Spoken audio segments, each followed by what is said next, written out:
Hello and welcome again. So now आज हम लोग बात करेंगे chemical handling procedures, safe handling and storage. Today we will be discussing on chemical handling procedures for safe handling and storage. Why this element is important? Because every chemical needs a proper procedure to handle them. If you don't handle them properly, it can definitely harm you.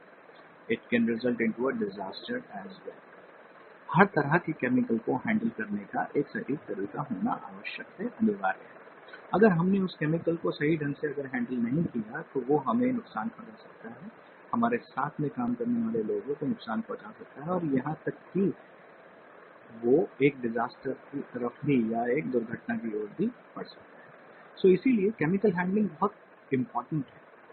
Chemical handling के procedures को समझना बहुत important है, क्योंकि अगर आपने सही ढंग से केमिकल को हैंडल नहीं किया तो दुर्घटना बड़ी हो सकती है। सो शुरुआत कहाँ से करें? केमिकल हैंडलिंग कहाँ से शुरू होता है? केमिकल हैंडलिंग शुरू होता है रॉ मटेरियल से और खत्म होता है फिनिश गुड। हम इसे क्रेडल टू ग्रेव भी कह सकते हैं। केमिकल हैंडलिंग तो ठीक जहाँ से रॉ मटेरियल आपके प्रेमाइसेस में आता है और फिनिश गुड बन के निकलता है, किसी भी केमिकल इंडस्ट्री के अंदर उसे अलग अलग स्टेज ऑफ केमिकल हैंडलिंग से गुजरना पड़ता है। अलग अलग स्टेज में उस केमिकल को अलग अलग तरीके से हैंडल किया जाता है। So what is happening in an industrial process? So in an industrial process, from raw material to finished good, each chemical is handled indifferently in different ways, and it goes through different procedures and ways of handling it. Like it was in bag, then it was transferred by a conveyor, then it was moved to a reactor, then in reactor it got mixed and it had a reaction, it changes its property, and then it again is transferred to another vessel. So like that, every time the handling procedure changes. So basic example is किसी भी chemical को जैसे एक raw material form में powder form में था, उसे हमने न्यूमेटिकली ट्रांसफ़र किया या कन्वेयर से ट्रांसफ़र किया या बैग के द्वारा मैनुअली ट्रांसफ़र किया और उसके बाद में उसको रिएक्टर में डाला। रिएक्टर में वो मिक्स हुआ, मिक्स होने के बाद में उसकी प्रॉपर्टीज़ चेंज हुई, उससे फिर से हमने ट्रांसफ़र किया। सो ये सारी चीज़ें जो हैं, ये सारे प्रोसीजर्स हैं। आप ये देखिए कि हम लोगों ने जब पीएसएम का ओरिजिनल एलिमेंट जब शुरू किया था, तब मैंने आपसे बात किया था man, material and movement, man, material and machine. So material जो है वो अलग अलग फॉर्म में परम्यूटेशन कॉम्बिनेशन में, चाहे वो मशीन में हैंडल किया जाता है या मैनुअली हैंडल किया जाता है, आदमी उसे हैंडल करता है। सो यही दो तरीके हैं बेसिकली मटेरियल को हैंडल करने के। सो मटेरियल हैंडलिंग इसीलिए इम्पॉर्टेंट हो जाता है। सो हम मटेरियल को सबसे पहले समझते हैं दैट जैसे ही कोई मटेरियल हमारे प्रीमाइसेस में आता है, एक रॉ मटेरियल हमारे प्रीमाइसेस में आया, तो हमारे पास में 3 कोर क्राइटेरियाज होते हैं। या तो हम उसे एक्सेप्ट कर लें और उसे उसकी डेजिग्नेटेड जगह पे रख दें, या हम उसे कंडीशनली एक्सेप्ट करेंगे, हाँ ठीक है अभी हम लोगों ने इसे एक्सेप्ट किया है लेकिन ये हमारे पूरी तरह से 100% तो हमारे मापदंड में नहीं मिलता है, लेकिन let the QC check and then हम इसको स्टोरेज की तरफ मूव करेंगे, या हमें ये बिल्कुल भी एक्सेप्टेबल नहीं है और हम इसे रिजेक्ट करें। सो ये तीनों प्रोसीजर में, चाहे हम एक्सेप्ट कर रहे हैं या उसे एक मिड स्टेज में क्यूए स्टेज में रख रहे हैं या हम उसे रिजेक्ट कर रहे हैं, ये तीनों स्टेज के अंदर हमें केमिकल को तो हैंडल करना ही है। सो what is happening? So the incoming material tagging arrangement is done in chemical as a chemical handling procedure. It's an administrative control, or we can say that it is just a generalized process या operation that we do whenever a raw material comes. So either the raw material is accepted and we are just simply going to move it to a place where we are going to store it, or we are going to hold it for a QC or a QA check, or we are going to reject it.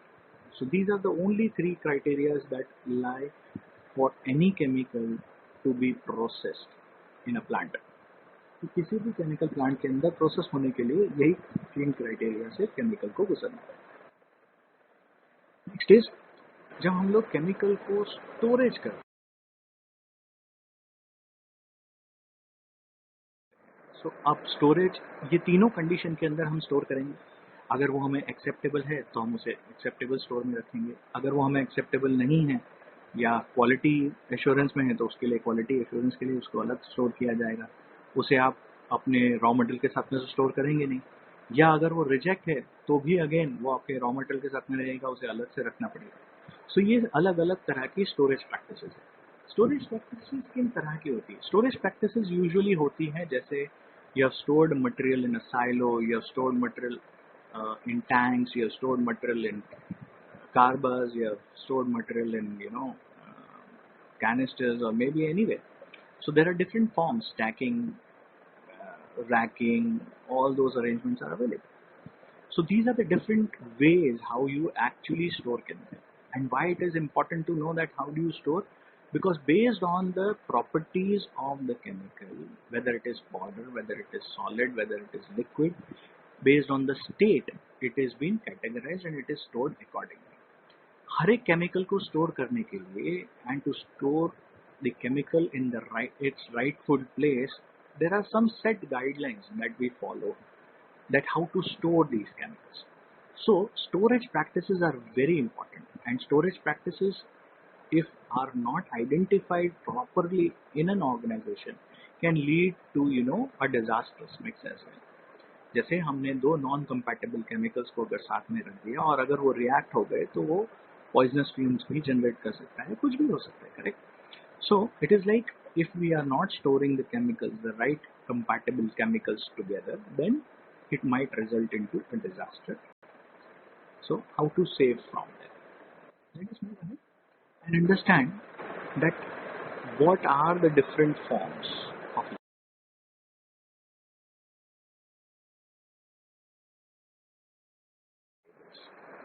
Whenever we see labels, this is the most easiest element. If you understand this, you will be able to categorize the storage of chemical within your premises completely and very easily. And this is not only for storage of chemical, it is for the overall process also. What process, what is going to happen, how it is going to happen. So how the labels work, this is a major part of visual impact management. So visual impact management works very easily and very, you know, trickily. आप किस तरह के symbol को देखते हैं and how you react to it is all in this what are labels for. So what are labels for? First, the very first element in what are labels for is notice. What will you notice? Suppose if a chemical is there or anything is there, anything, any process, any operation, anything is there, and there is a chance that there is a physical injury or a credible possibility is there. That means आपको चोट लगने की possibility है. So what you will do, you will just put notice. अगर वो ऐसी possibility नहीं है तो आपने एक notice डाल दिया कि भाई ये इस तरह का process है. So that notice is in blue and it is simply denoted. But if it is having a possibility that आपको उससे चोट लग सकती है तो आपको क्या सिंबल लगाना पड़ेगा वहां पे? Caution.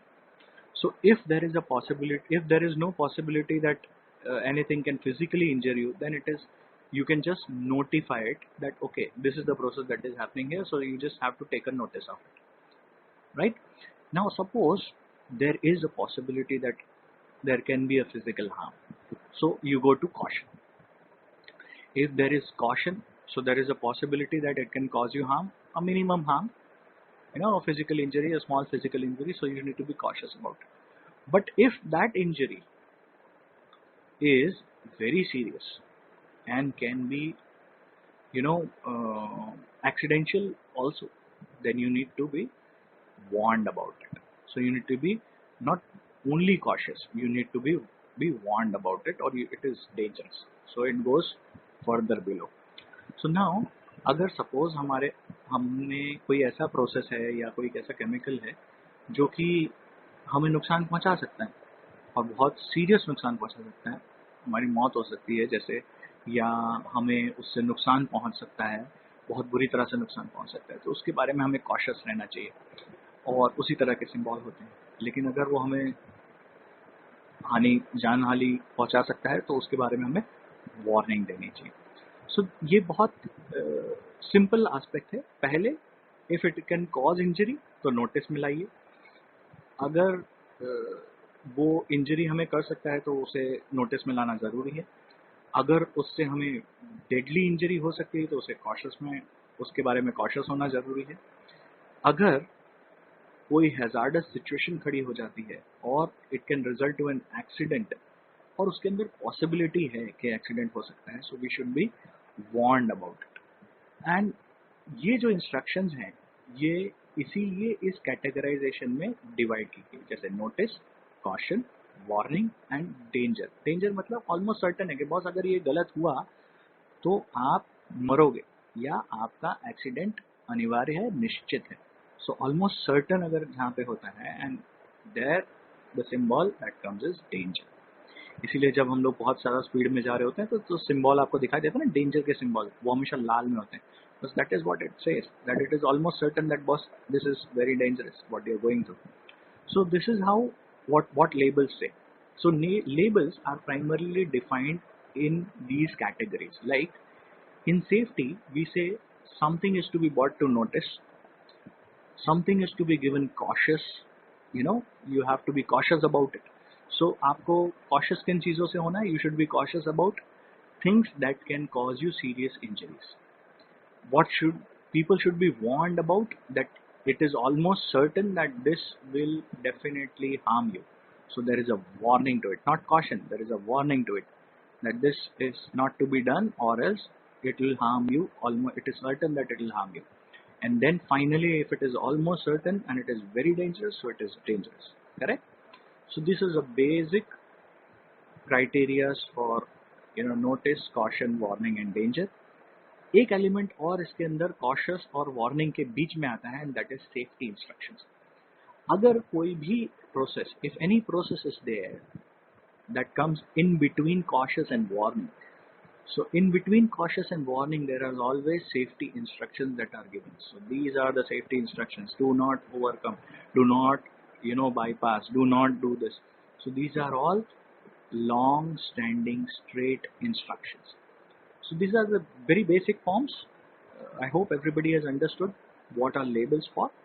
Now moving ahead, labels. So when we are understanding labels, we have heard about NEFA. So NEFA 704 is a labeling system. Now what this labeling system stands for, we must have seen behind the transport vehicles that there is a diamond in red, blue, yellow and white. So everybody, all safety professionals are definitely aware of these, but what these numbers stands for, this is just a revision that what these numbers stands for. Suppose blue. Now blue stands for health hazard, red stands for flammability hazard, yellow stands for instability hazard, and white stands wherein some specific information or specific hazard exists. Now let us talk about blue. That is, this is NEFPA diamond. It is called NEFPA diamond, and blue means health hazard. So हमने NEFPA diamond के बारे में सुना है, NEFPA 704, और ये एक labelling system है जो हम लोग यूजुअली ट्रकों के पीछे और बाकी सब जगहों पे व्हीकल, ट्रांसपोर्ट व्हीकल्स जो होते हैं उनके पीछे देखते हैं। तो इसमें 4 कलर होते हैं: ब्लू, रेड, येलो और वाइट। ब्लू हेल्थ हैजार्ड के बारे में बात करता है, फ्लेमेबिलिटी के बारे में रेड में है, इनस्टेबिलिटी मतलब अगर ये स्टेबल नहीं है, जैसे रूम टेम्परेचर पे स्टेबल नहीं है, मॉडरेट है, सीरियस है, स्लाइट है, क्या है, तो उसका जो रेटिंग है इनको सब हर तरह से नंबर दिया गया है।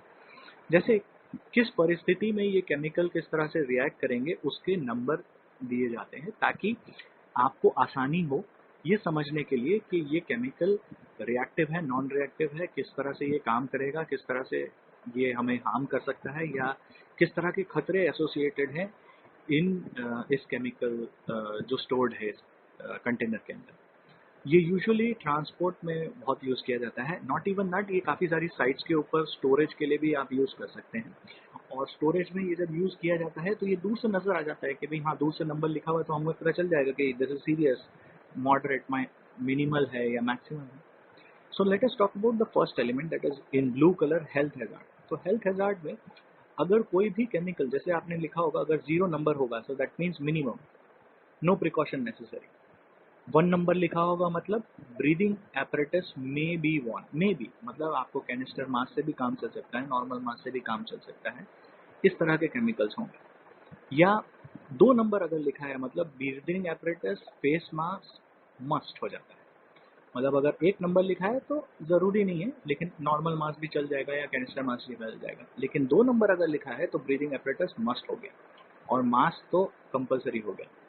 इसके बाद अगर 3 नंबर लिखा है मतलब हेल्थ हैजार्ड के अंदर ये जो केमिकल है ये टॉक्सिक है एंड उससे ब्रीदिंग एपरेटस पहनना जरूरी 100% है।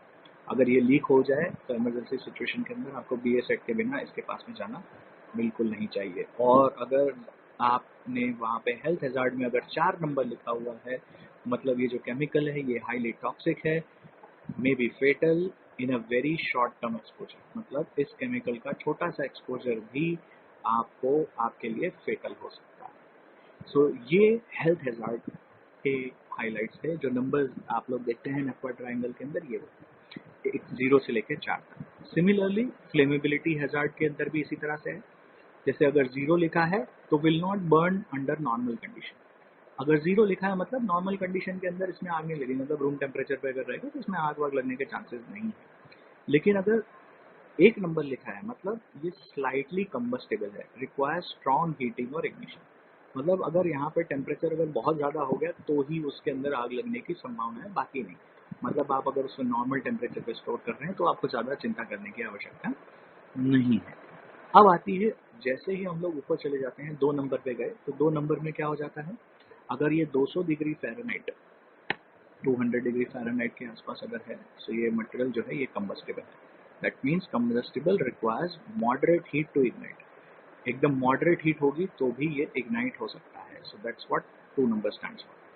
3 number stands in a flammability hazard as flammable flash point 73 degree Fahrenheit to 100 degree Fahrenheit. मतलब आप ये समझ लीजिए 40 डिग्री सेल्सियस से नीचे के जितने भी प्रोडक्ट्स हैं वो सारे सीरियस कैटेगरी के प्रोडक्ट्स होते हैं। ये मतलब अगर आपने रूम टेम्परेचर पे इन्हें स्टोर किया इंडिया के अंदर, क्योंकि टेम्परेचर 45 डिग्री तक जाता है, सो ये सीरियसली फ्लेमेबल हो जाता है। तो इस कंडीशन में ऐसे केमिकल्स को ठंडी जगहों पर स्टोर करना चाहिए या जहाँ पे पानी का स्रोत हो, जैसे कूलिंग टावर के नीचे हो गया या उसके आसपास स्टोर करना चाहिए ताकि आपका टेम्परेचर मॉडरेट रहे। देन कमिंग टू एक्सट्रीम, अगर 4 नंबर लिखा है मतलब उसको एयर कंडीशन स्टोर चाहिए, उसका फ्लैश पॉइंट कम है, ऑटो इग्नाइट हो सकता है, जल्दी से इसमें आग लग सकती है।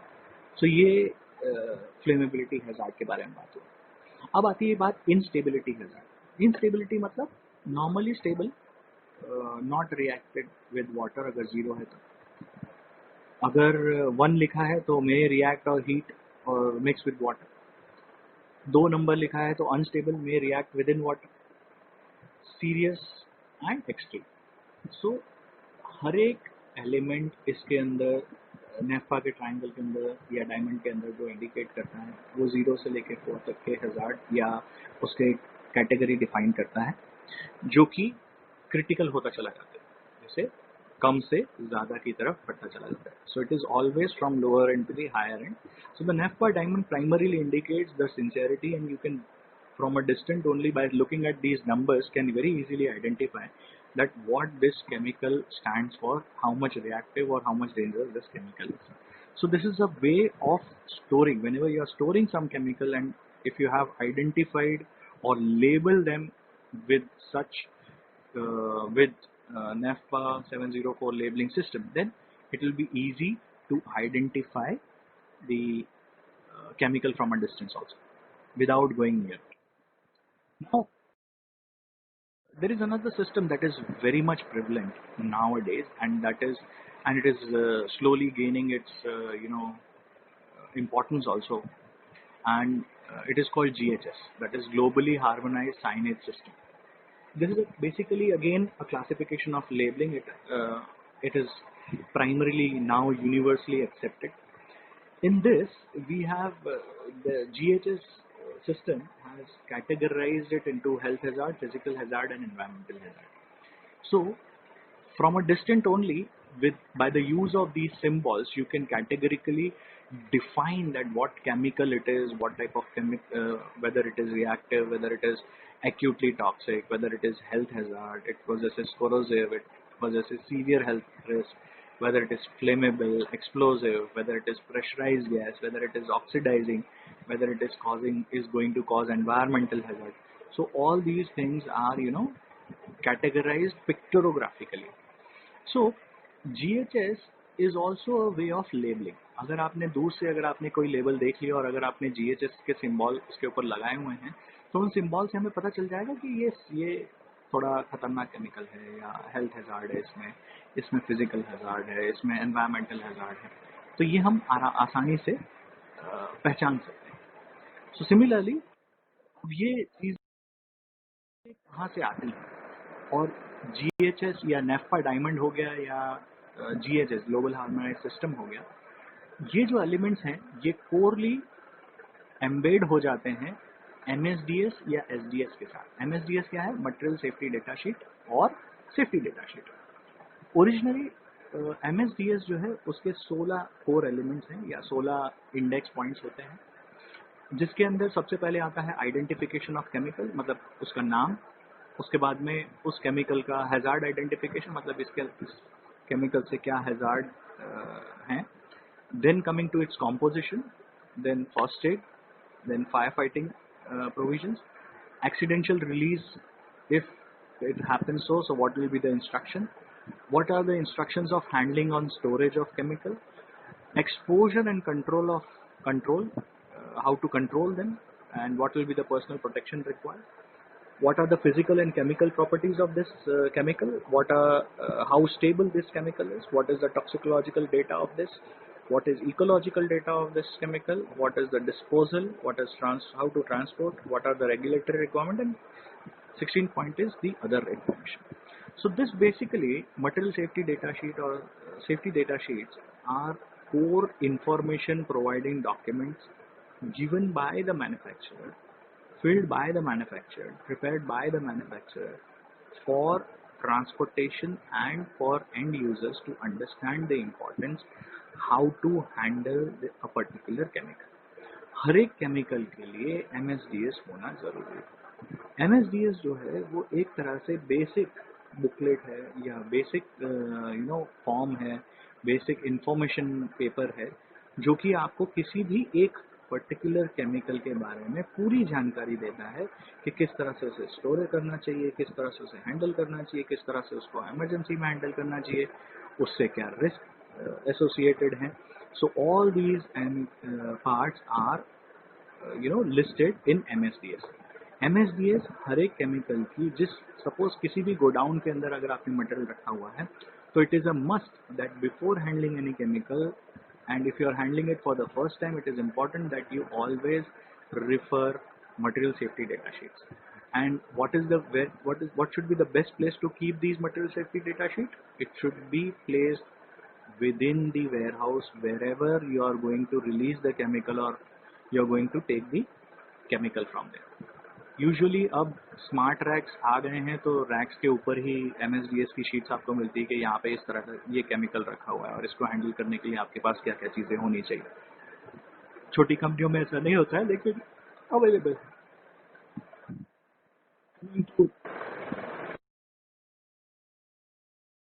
अब हमने ये देख लिया कि मटेरियल हैंडलिंग हम लोग कैसे करते हैं, मटेरियल स्टोरेज कैसे किया जाता है, मटेरियल की सेफ्टी डेटा शीट कैसी होती है. अब एक इम्पॉर्टेंट एलिमेंट आता है, what is material handling. Material handling means manual material handling के बारे में भी हम लोग यहाँ पे बात करेंगे. मैनुअल मटेरियल हैंडलिंग या कई लोग उसे MMH बोलते हैं. सो MMH means what? MMH means moving, किसी भी मटेरियल को मूव करना, किसी भी मटेरियल को लिफ्ट करना, लोअर करना, पुश करना, पुल करना, कैरी करना, होल्ड करना या रिस्ट्रेन करना. ये सारी चीजें जो है ना ये मैनुअल मटेरियल हैंडलिंग का हिस्सा है. That means every operation that you do manually like lifting, lowering, pushing, pulling, carrying, holding, restraining, all these things are part and parcel of manual material handling. Manual material handling is a very beautiful technique. Here I have just showcased one technique in the picture that you can see. Like assess the lift. First and foremost thing is whenever you want to lift something, you have to see that what is the size of it.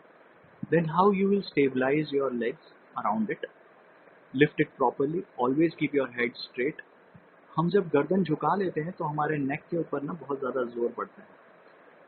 इस तरीके को एक आदमी कितना वजन उठा सकता है, एक औरत कितना वजन उठा सकती है, ये हमेशा एक डिस्प्यूट रहता है। तो फैक्ट्रीज एक्ट के अंदर रूल नंबर 62 में ये प्रोविजन दिए हुए हैं, और गुजरात सेफ्टी रूल 1963 रूल 62 में भी ये प्रोविजन दिए हुए हैं। वहाँ पे एक चार्ट दिया हुआ है जिसके अंदर ये मेंशन है कि कितना केजी वजन एक आदमी उठा सकता है। यूजुअली ये जो गाइडलाइंस बनाई गई, all these guidelines are made only for a standard male, a healthy male or a healthy female. You cannot expect a person who is weighing bare 50 kilos to lift 50 kg weight or 25 kg weight. But yes, it is all how much weight a person can lift depends on what is his weightlifting capacity, what is his weight himself, what is the strength of that person. So it is not completely depending, okay, standard mein likha hai so you can lift this much load. No. It all depends on the physical capabilities of a person.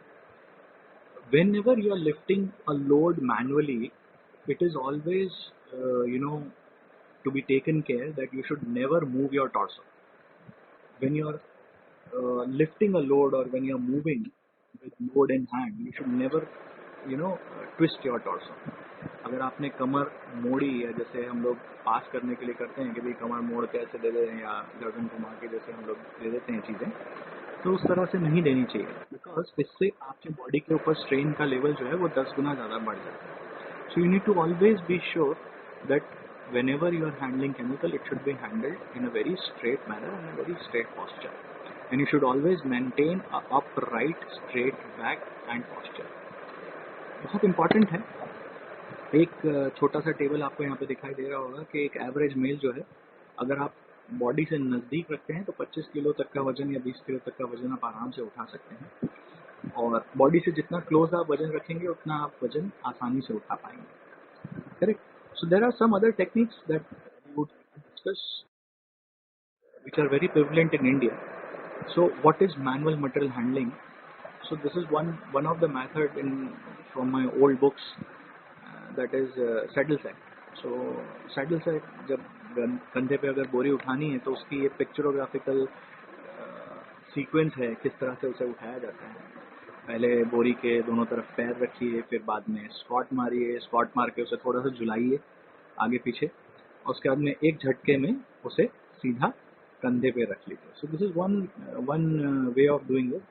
इसे direct to shoulder fitting sack या sack to shoulder mechanism या pulling कहा जाता है। दूसरा तरीका है जिसके अंदर हम लोग नी से उठाते हैं, आप इस पिक्चर में भी देख सकते हैं। So these are some methods that are used to lift manually handle the bags. Very crucial and very important basic techniques. So how do you align yourself along with the material is important.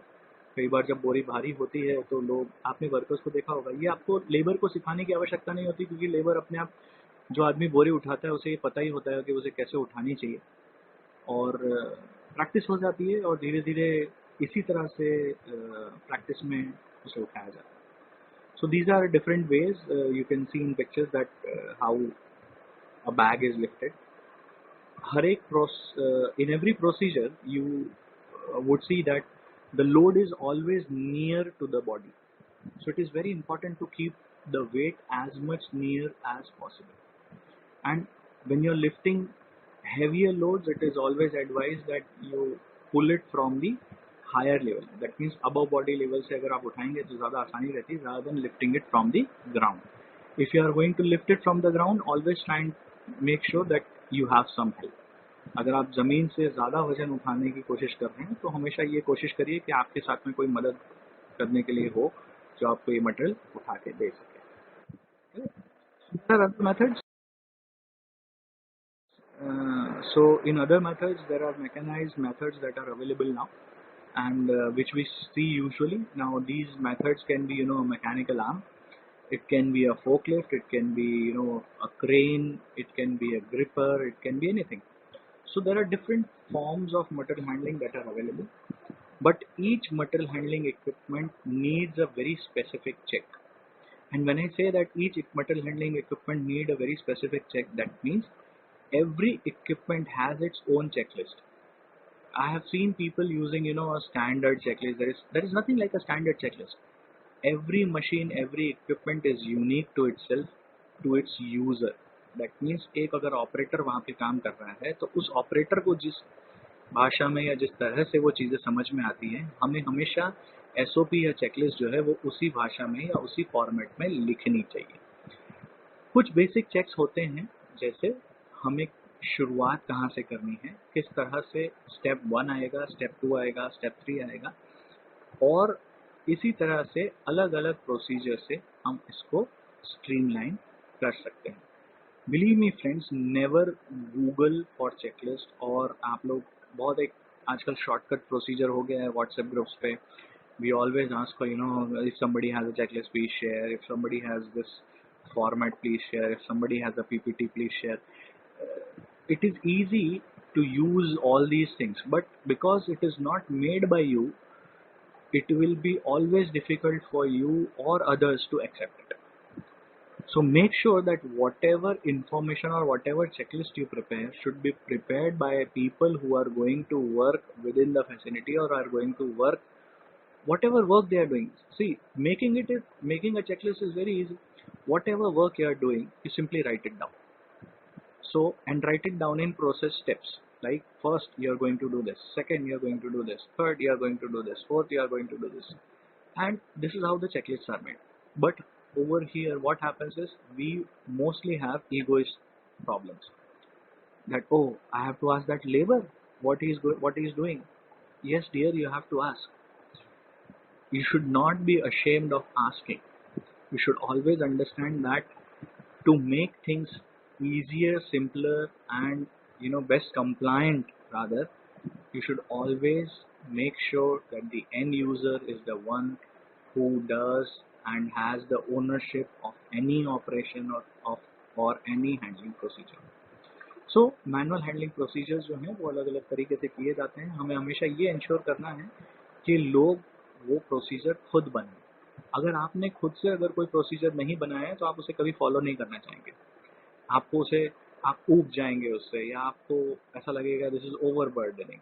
लेकिन अगर कोई procedure आपने ही बनाया हुआ है या आपका ही बनाया हुआ है तो आप उसे इम्प्रूव कर सकते हैं, या आप जान सकते हैं कि हाँ ये मैं करता हूँ या ये मैं नहीं करता हूँ। ओह, मैं अभी तक ये कर रहा था इसलिए मैं सेफ था, अगर मैं ये करूँगा तो मैं अनसेफ हो जाऊँगा। So all these things are to be kept in mind and then overall things should be taken into consideration.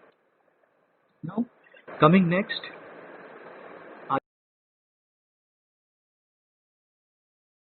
your questions. So I'll be more than happy to answer to your questions. So this is all about material handling, a very short one. So chemical handling procedures are basically nothing but how you handle overall things. Now whenever you are handling chemicals, you need to ensure that the MSDS are known, the labels are proper. The labels can be made as per NAFPA diamond or GHS or any procedure that you want to make. Whenever you are making a checklist for mechanized material handling, you need to ensure that the mechanized material handling is in a set right process. आपका जो भी manual हो या mechanise system हो material handle करने का, वो सही ढंग से कारगर हो, उसकी चेकलिस्ट प्रॉपर बनी हो, जिस तरह से उसे ऑपरेट किया जाता है उसका सीक्वेंशियल ऑर्डर आपने लिखा हो। तो ये सारी बेसिक टेक्निक्स है जो आपको ध्यान रखनी है for chemical handling, and it is very important, क्योंकि द मोमेंट आपका इनिशियल अंडरस्टैंडिंग सेग्रीगेशन का जब आ जाएगा, जैसे आपने अगर नेफा का डायमंड रख दिया या जीएचएस से अगर आपने क्लासीफाई कर दिया किसी भी केमिकल को, तो आपको आसानी से पता चल जाएगा कि ये केमिकल कंपैटिबल है या नहीं है। सो जब आप किसी भी मटेरियल को स्टोर करते हैं तो कंपैटिबल, नॉन कंपैटिबल, उसका रिएक्टिविटी, या दो केमिकल मिक्स हो जाएंगे तो क्या हो जाएगा, ये सब चीज़ें हमें ध्यान रखनी होती हैं। I hope I have given you enough for material handling. This is it that I can give you in a very short time. I can definitely, I would look forward अगर हम लोग आपके यहाँ पे एक पर्सनल सेशन करें और हम लोग और इसको इन डेप्थ समझाने की कोशिश करेंगे। Alright, thank you. And please do mail us your questions and queries. You have a mail ID there. Thank you.